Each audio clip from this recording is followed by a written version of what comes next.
So let's skip ahead to the 7th inning because Tim Hill comes in. San Diego goes up 3-2. And then the Yankees offense were like, well, here's a reverse Uno for you. We're going to score on the Padres bullpen and not stop.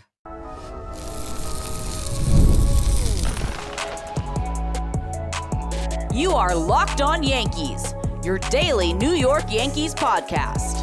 Part of the Locked On Podcast Network, your team every day. Welcome to Locked On Yankees, which is part of the Locked On Podcast Network, your team every day. Thank you for making us your first listen every day. I'm Stacey Gotsoulias, and I am joined by my co-host, Brian McKeon. Brian, much better game on Tuesday than Monday? Am I dreaming, or did Austin Wells hit a grand slam? You were not dreaming. You may have been sleeping, but you were not dreaming. To my credit, go ahead. Hold on. We'll talk about it in a second. Before we get started, don't forget, subscribe to Locked On Yankees on whichever podcasting platform you prefer. Subscribe to our channel on YouTube, like our videos, and hit the bell so you're notified whenever our videos go live. On today's show, we preview the finale of the Yankees-Padres series, which features Max Fried on the bump. Who will be the lucky recipients of the next mega contracts in baseball? Jeff Passan makes his predictions, some of them slightly surprising. But first, Game 2, Padres-Yankees, was looking like it was going one way and then just made a total left turn out of nowhere and turned into something else. Yeah, to my credit, as I was saying before, I was very similar to the Yankees offense early on in this game. Sleepy. I was on an international flight less than 24 hours ago, and I was tired, so we're recording a little later than usual, and I apologize to you publicly, Stacey. I am sorry. Yeah, Max, Michael King did to me exactly what I thought he would to the Yankees, right? He kind of showed up, proved to them, hey, I still exist, by the way. I'm, still really dominant and everything like that. And kind of, he proved you made the right decision in turning me back into a starter. Thank you for giving me this opportunity to shine for the San Diego Padres in front of you. Probably exactly what Michael King has literally dreamt of doing since the moment that trade went down. And, he said it publicly. He admitted, he was asking Aaron Boone to make him a starter for a while before Aaron Boone actually let him start in a game. Shocking. They finally moved him over. He finally was able to become a starter. He was dominant. And this is one of those things. Michael King's quote was great, where he basically said, if they don't make me a starter, likely I'm not traded for Juan Soto, because why would they trade Juan Soto for a middle reliever? Right. And he's got a really good point in that. He could still very well be a Yankee right now. Instead, now, like you were talking about, what we're going to discuss in the second segment, he could be one of the guys getting a nine-figure contract in 6 months, 7 months, and the Yankees aren't likely going to be in that same ballpark or that same playpen, I guess, where they're going to be paying that money. So I mean, Michael King's career is, the Yankees don't dislike him, right? The Yankees, I think, love Michael King, and they think they always probably have. It just wasn't the right place, wasn't the right time. They needed to move him when they needed to move him, and that's kind of what his career became. It was for Juan Soto. I mean, exactly. It was for the people Juan who Soto. take offense at it because Juan Soto left. The Yankees had to make that trade. Yeah, they had to. They had no option. Even if it was for 1 year of Juan Soto. They don't make the World Series without him. No, you're right. You're right. They're not in the World Series without Juan. I mean, literally, because they had that in the ninth inning last year. But even his entire season, you don't make it without him. He's not exactly. So Michael King certainly was a really good Yankee and was becoming a really good Yankee. And I don't even think they saw him becoming as good as he became once he went to San Diego. But like you said, they had to make this move. Yeah. So he lasted 6 innings, gave up 2 runs, 3 hits, including a home run to Judge, 2 walks, 2 Ks. But you know who else lasted 6 innings and only gave up 2 runs? Shockingly. Mr. Clark Schmidt. Who early on in this start, you did not think that was going to be the case. He had runners in scoring position. He really didn't have great stuff, but this is one of those where I'll give you the reversal of what Boone probably said. He didn't have great stuff, but he battled. He got through, and he gutted it out. That, like we always say, and he gave you 6 innings of 2-run ball, exactly what you're asking for. He didn't have good stuff, but he, like you said, gutted it out, got through the game. Very different than I'm sure what Aaron Boone said, but they need starts like this. Mm-hmm. They do. They need starts from guys that haven't given them much. Keep them in a ball game late. They're not going to come back in every single game, but if the bullpen's good enough and you keep them in games, they'll be able to come back like they did later early on last night. Yeah. Like I said, Judge hit that home run. It was, opposite field, just over the fence. Michael King's reaction immediately was hilarious because he knew where it was going and what it was doing. It's Judge's 12th home run, his 750th career RBI. He did that tonight as well. He's still batting .412. It's insane. He's just unbelievable. So let's skip ahead to the 7th inning because Tim Hill comes in. San Diego goes up 3-2 in the top of the 7th. And you're thinking to yourself, here we go again with the bullpen. At least the Yankees tied the game and now they give up the lead or let San Diego take the lead. And then the Yankees offense were like, well, here's a reverse Uno for you. We're going to score on the Padres bullpen and not stop for a while. We're just going to keep going. and they're even more unhittable than the Yankee bullpen. Yeah. They've been so good all year. And the Yankees 10 runs in 1 inning. I do want to mention too, because as you remember, my friend Emmanuel Ribari, who calls Yankee pre and post, maybe 3 years ago, there was one season in particular where Wandy Peralta was Aaron Boone's obsession. He couldn't stop using Wandy Peralta, and it didn't matter what Wandy Peralta did. He could just have the worst year possible. Every situation possible, Boone went to him. I don't know what it was. And we used to always say that year to each other, like, oh, here he goes, Wandy Peralta. You're at Wandy Peralta, Wandy Peralta. And it was slightly satisfying to watch that inning where Wandy Peralta is just giving up. I felt bad for him. It was batting practice, Stacey. It was over the plate, it was bad. And it was satisfying. It just made me feel so right. In a world where I rarely am, it made me feel so right on Wandy Peralta. So that was really fun to watch from a personal standpoint. So they scored 6 off him, but they also scored 4 off of Adrian Morejon. And, he's also a pretty good pitcher. So it was just like, wow. The big blow, obviously, Wells' grand slam. You weren't dreaming. You actually saw that happen. I did see that, yeah. Yeah, nearly everyone contributed that inning in some way, whether it was walking, whether it was hitting a double, whether it was, getting on base and getting the bases loaded in order for people to hit, doubles. Ben Rice hit a double. Dominguez hit a single. Oswaldo Cabrera, poor Oswaldo Cabrera, makes 2 outs in that inning. The first one, tell me, Locked On Yankees listeners and viewers, if this annoys you as much as it annoys me.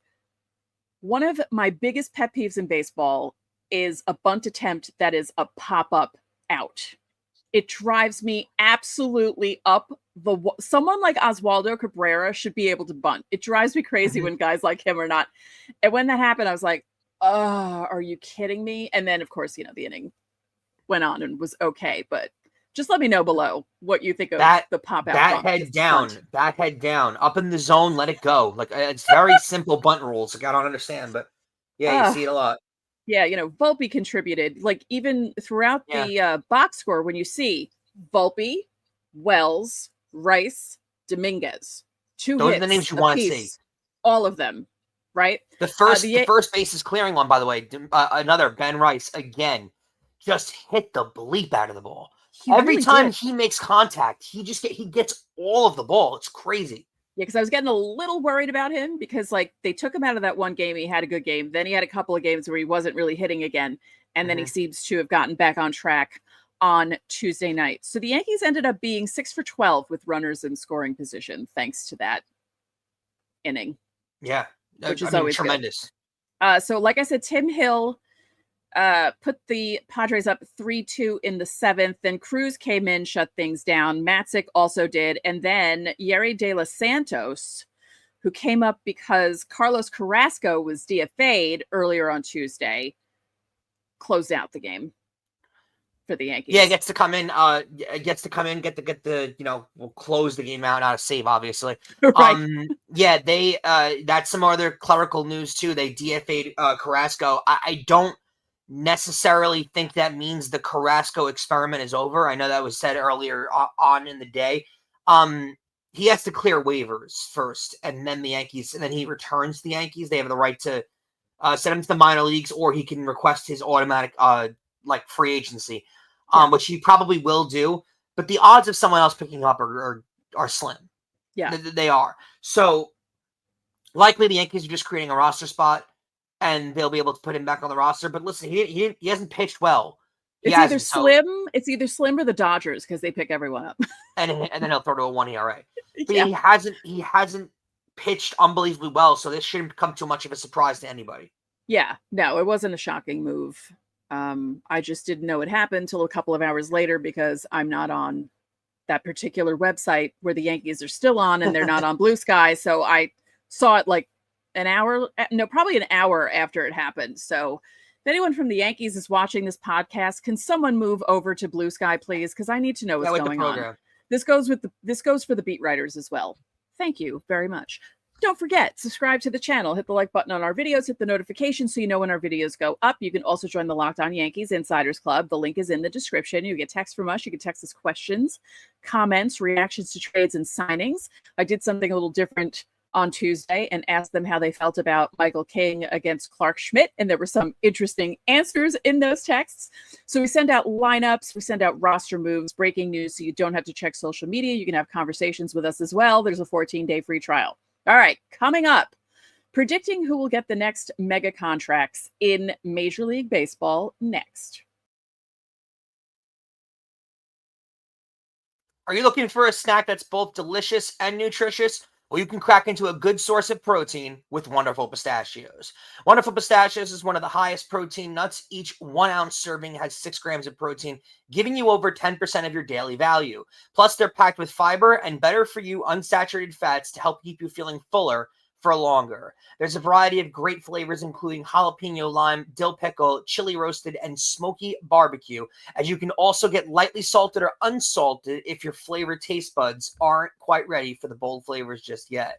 Personally, I love the no shells variety. It's the perfect grab and go snack for the busy days. Whether I'm snacking at my desk, on a road trip, or just need a quick protein boost, they're always my go-to. And if you love cracking open every shell with that satisfying crunch, there's the in-shell options too that are a classic favorite. Whether you're running between meetings or dropping off the kids, Wonderful Pistachios are the snack that works as hard as you do. So get snacking and get cracking with the snack that packs a protein punch. Visit wonderfulpistachios.com to learn more. And guys, we have a new way for you to submit your Fan Mail Friday questions on YouTube. You can go over to our channel's page, scroll over to the post tab, and you will find the post where you can leave your questions. This week's deadline is Thursday at 5 p.m., so get those questions in. All right, Stacey, so a big article came out earlier on Tuesday, and I thought it was worth bringing up to you because of the name that led this article. Jeff Passan decided to do a deep dive on research of who will be getting the next 9-figure contract in all of baseball. The next contract with 2 commas in it, I guess is what you could say. Who will be signing the next $100 million+ deal? And it was prefaced by saying that, this wasn't a thing years ago of guys getting these giant deals. And when it became a thing, it was the few and far between that were signing these mega deals. Now it feels like, for the most part, almost every team has at least one of these guys. Every team's got at least $100 million guy. Now, there are the exceptions of teams who don't want to spend any money, but for the most part, most of these teams have signed a $100 million contract at this point. Stacey, would you take a wild guess of who is the leader, who is on the top of the leaderboard for the next $100 million contract in baseball? No, I have no idea. I really don't. It's Michael King, who is the leader in the free agent class next year, or this upcoming offseason. Likely the San Diego Padres are not going to be able to keep him. There's too much money on their books. So there's going to be a bidding war out them. Now, let's preface this as Yankee fans before everyone's out there saying, go get him, because we all want the new shiny toy every offseason. I highly doubt the Yankees will be on Michael King. No. It doesn't make sense. You're not going to have another $30 million pitcher on your rotation, along with Garrett Cole coming back and Carlos Rodon and Max Fried. It's too much. They're not going to be able to do that. But he's likely going to sign the next $100 million contract. And before Yankee fans get upset with them for letting Michael King out the door, I think we should preface it this way, Stacey. This is not the same thing as Garrett Whitlock. They didn't let Michael King leave. They didn't want Michael King to leave. Remember, they DFA'd Garrett Whitlock. And the Red Sox picked him up, and then he got an elite arm, and there was no other way of being able to figure it go, and he became a superstar with the Red Sox. Stinks for the Yankees. They had to trade Michael King, and we said it earlier. They had no option here. He had to be moved. It was to get Juan Soto. That was it. In an ideal world, the Yankees keep Michael King. But pretty crazy how he begged and begged and begged to be made a starter. Begged to be made a starter. The Yankees kept saying no because of how good he was out of the bullpen. Because he was so dominant, and they didn't want to touch the money in a sense and play around with him being so good. So I partially get it. On the other hand, Stacey, they had a chance of having more years of Michael King being a starter. That's why I'm kind of bugged by this. Because think about the amount of off seasons we had, or the amount of deadlines we had, where the New York Yankees were out there looking for a starter and acquiring all the different pieces, the Frankie Montoses of the world, to try and get an elite arm when they might have had one sitting there the entire time developing that they were keeping stuck in the bullpen, that they were developing in Scranton as a bullpen piece. I just wonder how you feel about the whole thing, because they probably could have had more of Michael King than they actually might have had. Yeah. Yeah. I'm trying to remember when the injury was. Remember he had the arm injury? What season was that? I can't remember what year that was. I want to say it was 22. I'll look it up right now while you talk. Yeah, because thinking about that, like, what if he were a starter and had that injury and then was out that whole time? I mean, yes, it's frustrating, but again, Juan Soto, I know it was only 1 year, but he gave us some good moments, and it was totally worth it. Do I miss Michael King? Yes. Would I love to have him in the rotation instead of Marcus Stroman? Yes. No offense to Marcus Stroman. Thinking of a Garrett Cole, Carlos Rodon, Max Fried, Michael King, Luis Heel rotation. Yeah. So it happened mid-season in July of 2022 when he was beginning to heat up as an elite arm. He misses the rest of that year with the fractured elbow, which is, by the way, one of the weirdest things that you could ever... That just shows how much velocity these guys throw it, that he fractured his elbow non-contact, just from whipping his arm throwing so hard. It. Yeah. It's insane. But fractured his elbow, misses the rest of the 22 season, comes back for 23, is back for 23, and here's the problem, Stacey, is back for 23 as a bullpen arm.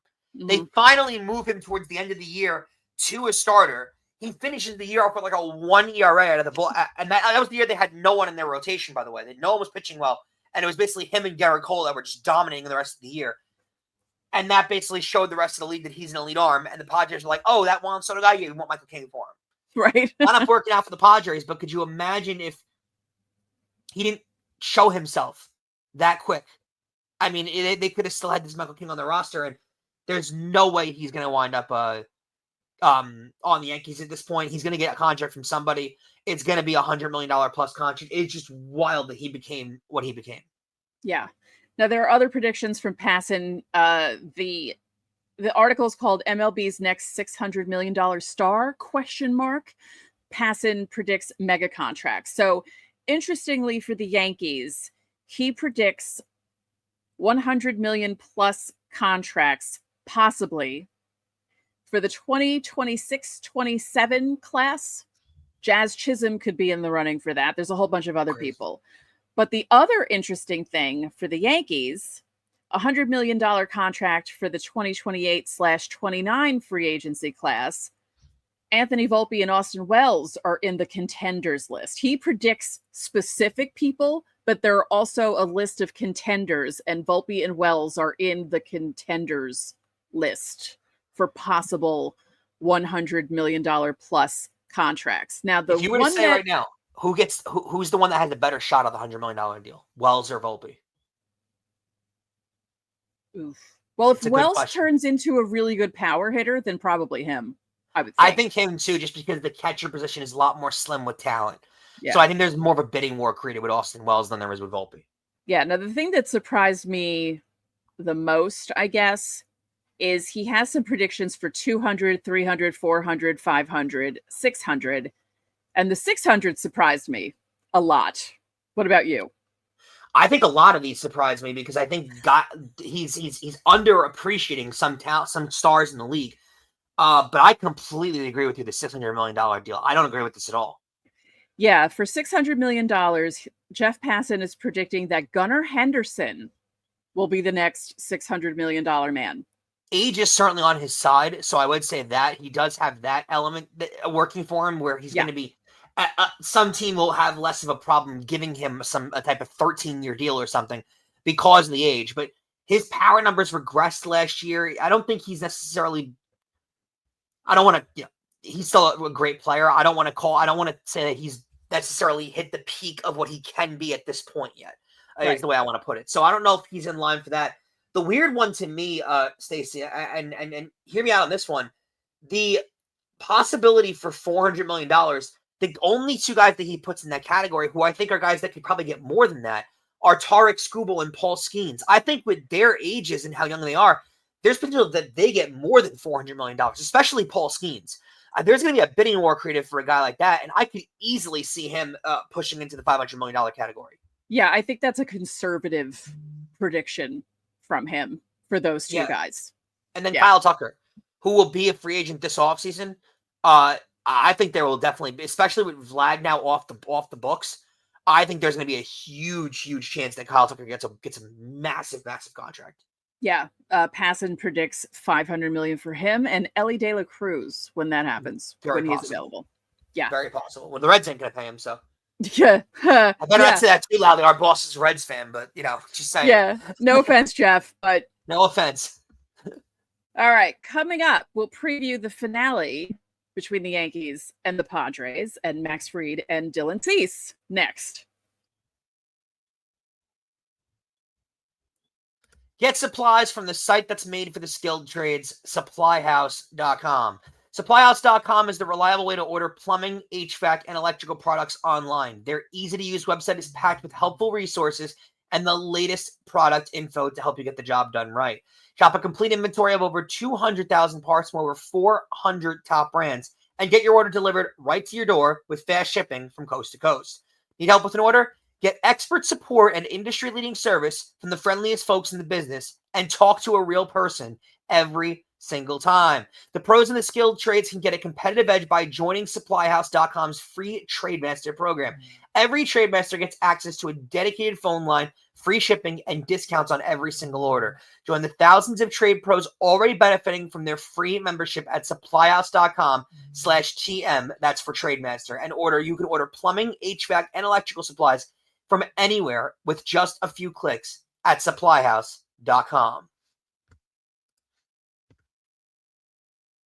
And not only do we cover your team every day, but now we're giving you instant episodes after every single game. You can check out the Locked On Yankees postcast. It's hosted by Jay Berman right here on the Locked On Yankees podcast feed. Get rapid reaction to all the biggest moments with the Locked On Yankees postcast. Stacey, the rubber match. Haven't had one of these in a while, it feels like. Maybe I could be wrong on that, but it doesn't feel like that. And the Yankees are set up in a really good spot to wind up winning this series against the Padres. They've played the Padres pretty well, actually. You could definitely be upset after game one of the series, Stacey. But overall, when you look into the big picture thing right now, the Yankees played the Padres pretty well in this series, and the Padres are coming in as one of the best teams in all of baseball. Yeah, I think, I don't know. I think Monday night would have been different. I know it didn't really affect the Padres as much, but I think Weaver and Williams were both affected by the rain. I really think that had something to do with it. So maybe if the weather was better, it would have been a more competitive game, and it wouldn't have gotten away from the Yankees. But I will say this, though. I don't love the excuse afterwards from Williams of the landing spot by the mound being uneven, and that's why he really wasn't able to pitch well. Now, I do like him keeping his confidence up by saying, "No, I feel fine. It was just a landing spot." My bother to the whole thing, Stacey, is landing spot or not, the Padres also had to deal with that same mound that you had to deal with. They pitched on the same mound, and it wasn't a problem for their pitchers. So I don't love that excuse very much. Yeah. What are you gonna do? No, I agree. I mean, they shouldn't have been playing. You're right. You know, as we discussed on yesterday's show, but that's a whole other thing. This is an interesting matchup only because Fried is doing exceptionally well, like way better than anyone thought that he would be right now. He's 6-0 with a 1.10 ERA. And then Cease on the flip side, he's only 1-2, but his ERA is 5.61, which is not Dylan Cease like. And it's actually funny. He's looked really good this year at points too. It's just he has a couple of bad starts that have inflated that ERA. Going into again potential, he was one of the guys on the $100 million contract list. That's an inflated ERA. You got to think at some point though he's gonna I guess improve to the mean of what he normally is because he's not 5.61 ERA pitcher. Yeah. So he's due by far for an elite start, which he's very capable of doing. So I'd be careful with that if I'm the Yankees. Just be careful with how he looks, how he appears coming out because Yankees probably a man on a mission here. Remember Zach Gallen? Yeah, came into that game against you guys. Don't let ERA was inflated a bit, and you're thinking, oh, maybe we get. And then he made you look silly. This might be the same situation with Dylan Cease. It stinks like that. It has that smell to it. I'd agree with that. Yeah. And I mean, Max Fried is due for a bit of a letdown at this point because he's just been What is a letdown? What is the letdown at this point? Right. Is it 2 runs over 8 innings? He might only give up 2 runs and Cease might only give up 1. Like it might be one of those things. Like I'm not expecting him to give up like 7 runs or anything like that. It might be a slight letdown and maybe the offense can't do anything against Cease and he barely gets the loss kind of thing. He's tremendous to watch, Max Fried. Just the control. He doesn't overpower people. It'll be fun to see him navigate the Padres lineup, I'll tell you that, because look, the amount of hitters in this lineup, right? Manny Machado, by the way, that was another guy that offseason, that offseason will forever haunt the Yankees. Not going after Harper or Machado, because Harper wanted to be a Yankee, and the magical moments that he's had for Philadelphia since then, just incredible.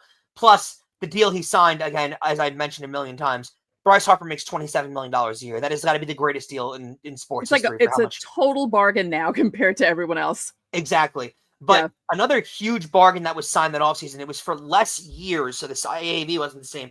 Manny Machado signed a 10-year deal for $300 million. It was for $30 million a year with San Diego. I know it hasn't gotten as much attention, and San Diego's had some down years, so Machado hasn't got the attention. Stacey, he hits 300 every year. Every year, Manny Machado hits 300. He's one of the more consistent players in all of baseball. Plus, he's an unbelievable fielder at third base. I got to be honest, too. They really missed the boat on that one, too. The Manny Machado thing, they really missed the boat on, too. Because there was a lot of talks that he also wanted to be a Yankee, and he is so incredibly consistent, and he doesn't get talked about it nearly enough. No. Actually, in the game on Tuesday night, that third out, the strikeout of Machado was big, and the Volpe hit that Volpe hit it hard. I'm not going to blame Machado for that because Machado's a really good third baseman. Yeah. And it was he even looked kind of like shocked, like, wait, did I just muff that? I mean, he didn't really, but that also contributed to that big inning. But yeah, oh God, every time I think of the Manny Machado, Bryce Harper offseason and how the Yankees just like, what are you doing? Because in reality, they should have been in on both of them. Yes, they could have gotten both of them. And there's a chance they would have. They both they never both said it publicly, and why would they? But there's a lot of accounts out there that they both desperately wanted to be Yankees. They both wanted to play on the team. Could you imagine if they signed both of those contracts? And again, we keep making the point, but it has to be made. With where contracts went since the Harper and Machado offseason, those would both be bargains right now. Bargains, Stacey. They just offered Juan Soto $765 million. That's less than the total of the 2 Bryce Harper and Machado deals. And we went into that offseason thinking, oh my gosh, how much money are these 2 going to get? They both combined got less than the Juan Soto contract. Mm-hmm. And the Yankees were in on that until the final hour. Just think about that.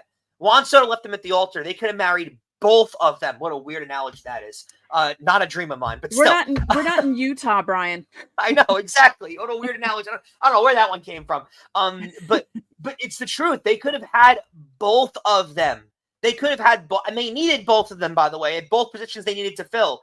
And they chose not to be involved. So instead of having Jerickson Profar in center field last night, they could have had Bryce Harper in center field, or the first base problem would have been solved.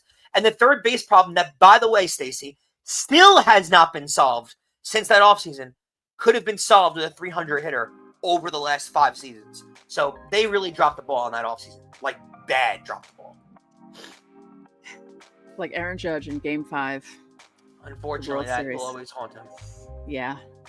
All right. Well, on that bum note, thank you for making Locked On Yankees your first listen today. For your second listen, check out the all-new Locked On MLB Game Night. Every game, every night, all season long. Get local analysis on a national scale. You can find MLB Game Night on Locked On MLB on YouTube or wherever you listen to your podcasts, and you may see a familiar face on that show nearly nightly because the Yankees are always big news. So make sure you watch it. So that'll do it for this edition of Locked On Yankees. I'm Stacey Gotsoulias. And I'm Brian McKeon. We'll catch you tomorrow.